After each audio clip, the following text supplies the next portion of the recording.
Everyone, welcome back to my channel. और आज हम बात करेंगे इस टॉपिक पे कि हिंदी मीडियम के बच्चे कहाँ पीछे रहते हैं और क्यों हिंदी मीडियम का रेशियो एवरी ईयर गिरता जा रहा है और कैसे, मतलब क्या रीजन है कि हिंदी मीडियम के बच्चे जो फाइनल लिस्ट में नाम आता है वो बहुत कम देखने को मिलता है।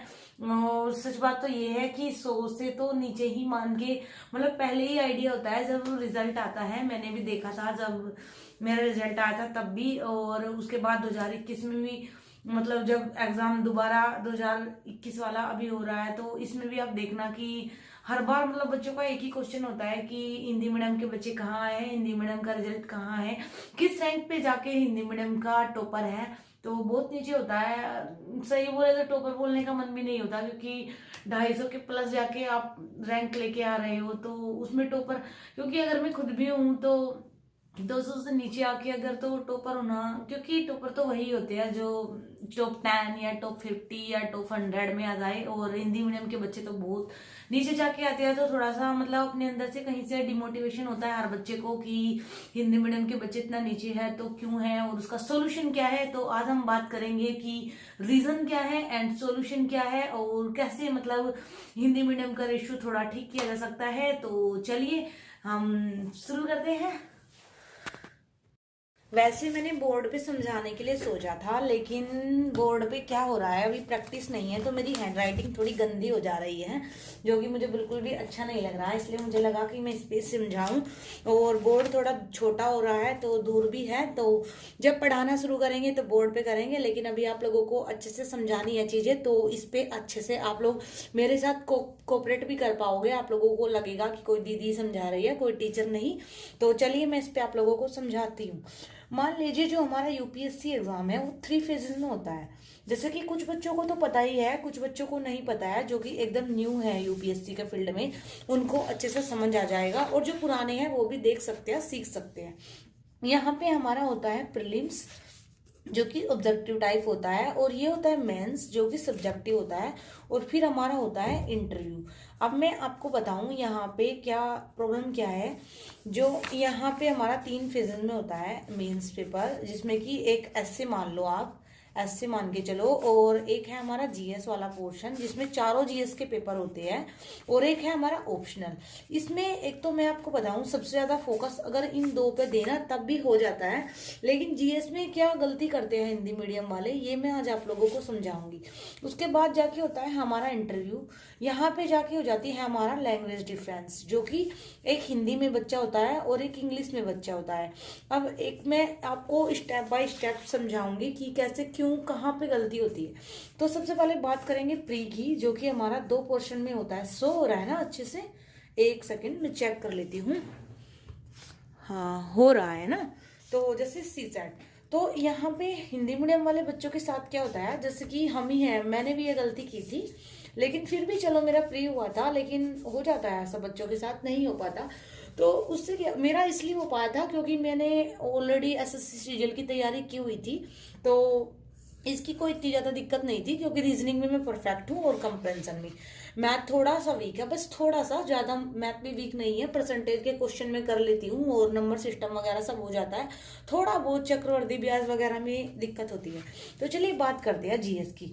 हिंदी मीडियम वाले बच्चे क्या करते हैं, पूरा साल जीएस पे ही फोकस कर देते हैं, सी सेट पे कोई ध्यान नहीं देता। सी सेट पे ध्यान तब देते हैं जब एग्जाम में 2 महीने 3 महीने हो। तो मैं एक तो आप लोगों को बोलूंगी 2023 वाले बच्चों को कि आपका अगर सी सेट बैकग्राउंड नहीं है, आपका मैथमेटिकल कोई बैकग्राउंड नहीं है, आपने कभी भी रीजनिंग नहीं पढ़ी है, आपने कभी भी मैथ नहीं पढ़ा है, तो आप जून या जुलाई से, जिनको 2023 में एग्जाम देना है, जून या जुलाई से ही एवरी संडे, मतलब आप संडे फिक्स कर लीजिए कि संडे आपका सी सेट के लिए है। ओके, उसके बाद आपको अदर डेज बाकी सब पढ़ना है। संडे को आपको सी सेट पढ़ना है 3 घंटे, और बाकी टाइम रिवीजन के लिए देना है। क्योंकि अगर आपको स्टडी करनी है, यूपीएससी का एग्जाम देना है, तो आपको डेडिकेटेड होके ही स्टडी करनी होगी। अब बात यहाँ पे क्या होता है, मान लो 2008 से पहले जब पेपर होता था तो 45% बच्चे पास होते थे जो प्री में, उसके बाद वो यहाँ पे जाते जाते हो जाते थे जैसे 15-20%।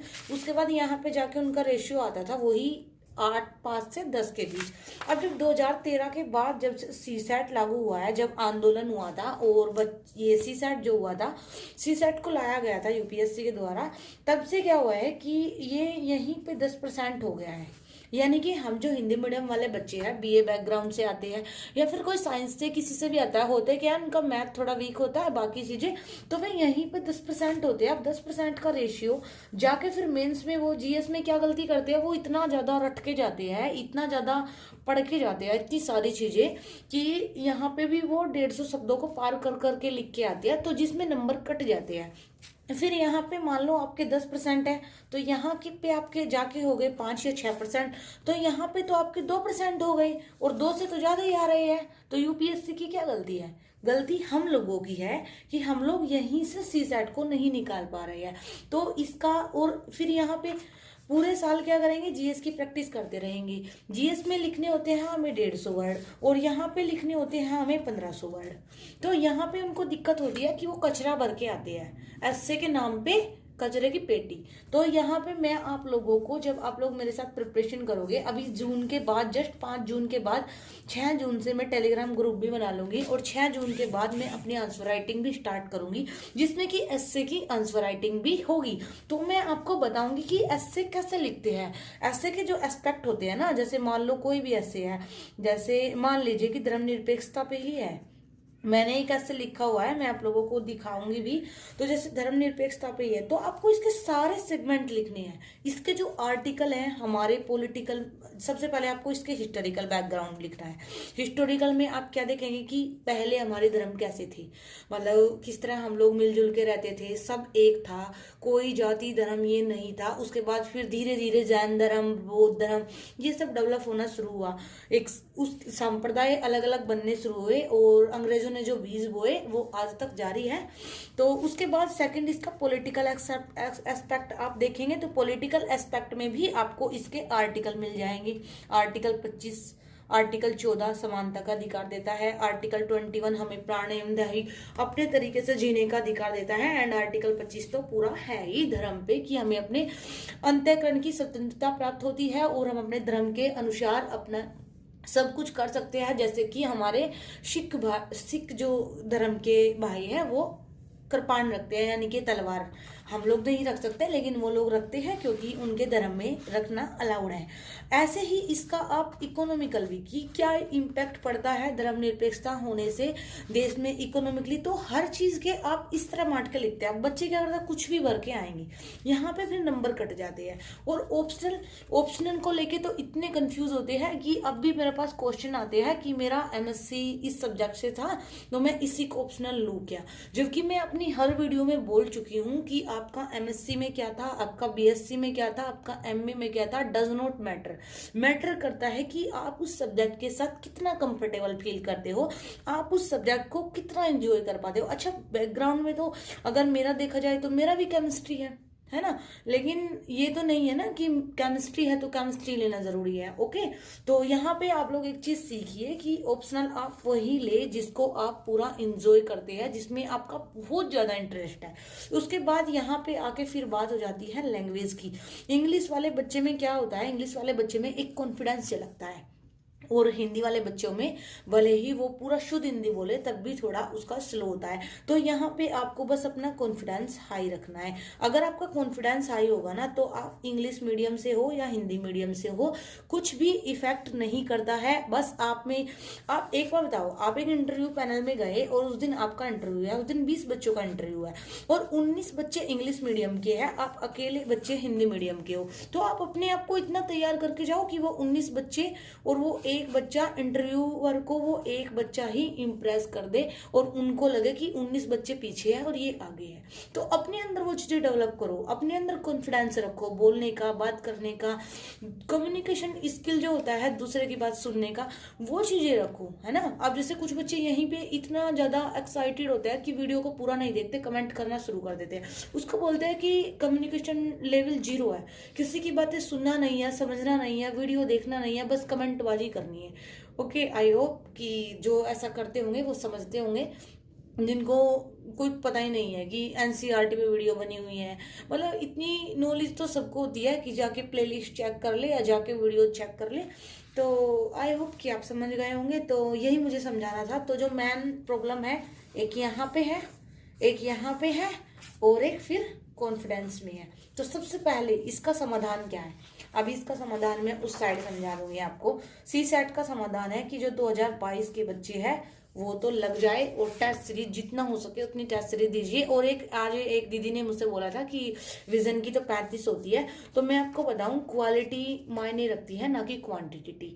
आपने अब कोचिंग सेंटर वालों को अगर वो 35 नहीं देंगे, अगर वो 8 दे देंगे, 9 दे देंगे, तो आप उनको ज्यादा पैसे क्यों पे करोगे? कम करोगे ना। तो उनको तो ज्यादा पैसे लेने हैं, तो इसलिए वो उनकी क्वांटिटी बढ़ा देंगे। लेकिन हमें अपनी क्वालिटी बढ़ानी है, ना कि क्वांटिटी।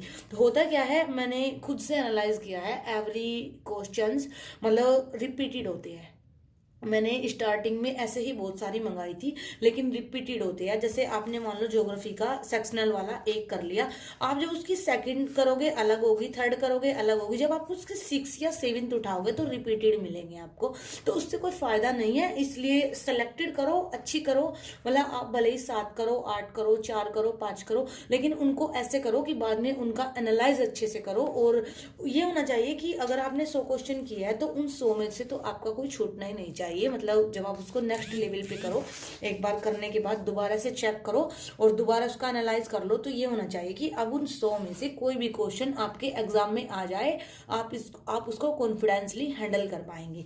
ओके। और ऐसे कैसे गैस कैसे करते हैं, निगेटिव मार्किंग कैसे नहीं करनी है, कितने क्वेश्चन अटेम्प्ट करने हैं, इस सब पे आपको धीरे धीरे वीडियो मिल जाएगी एग्जाम तक। लेकिन जो बच्चे 2023 में एग्जाम देंगे वो जून से सीसेट को अपने स्टार्ट कर देना। ओके। और रीजनिंग में पढ़ाऊंगी जून के बाद आपको 2023 वाले बच्चों को। और जो 2022 वाले बच्चे हैं वो जैसे जैसे मैं कंपेरिजन करूंगी तो व्लॉग वगैरह बनाऊंगी, उसमें थोड़ा सीख सकते हैं। बाकी अपने से भी तैयारी करते रहे, लेकिन थोड़ा बहुत मैं 1-2 चीजें बीच में सिखाती रहूंगी, लेकिन मुझे खुद का भी पढ़ना होता है इसलिए। उसके बाद आएंगे एस्से पे। तो एस्से की हमारी आंसर राइटिंग शुरू हो जाएगी 6 जून से। ओके।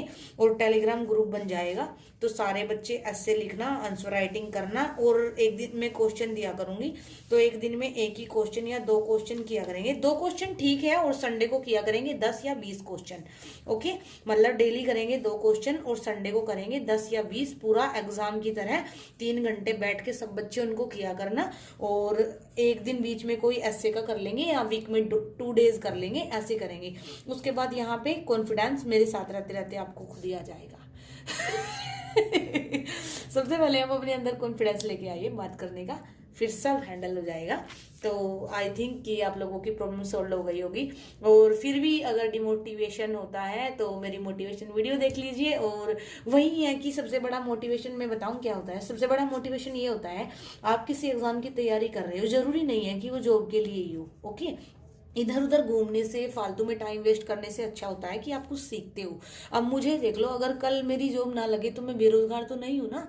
फिर भी इतनी नॉलेज होनी चाहिए कि कल हम आने वाले टाइम में अपना कोचिंग सेंटर खोल सके या बच्चों को पढ़ा सके। तो वो एक चीज आपके अंदर यूपीएससी की तैयारी में डेवलप हो जाती है।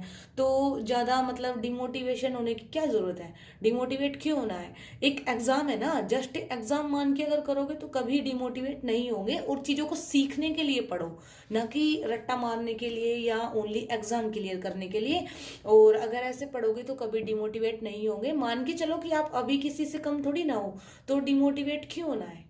Okay. And now thanks for watching, thanks for listening, keep supporting, keep loving. और चैनल को ज़्यादा से ज़्यादा सब्सक्राइब करें, लाइक करें, शेयर करें। और हाँ, जो बच्चे इंस्टाग्राम पे या टेलीग्राम पे या जहाँ भी है, तो अपने ग्रुप में शेयर करें, अपनी फैमिली में शेयर करें। और जो आपकी क्लास में, जैसे जो बच्चे क्लास में पढ़ते हैं अभी 11th 12th या फिर एक्सेट्रा जो भी है, तो अपनी क्लास में शेयर करें। और मैं अभी 2024 के लिए भी स्ट्रेटजी बनाने वाली हूँ, जो बच्चे अभी 24 या 25 में एग्जाम देंगे। तो ओके, नाउ बाय।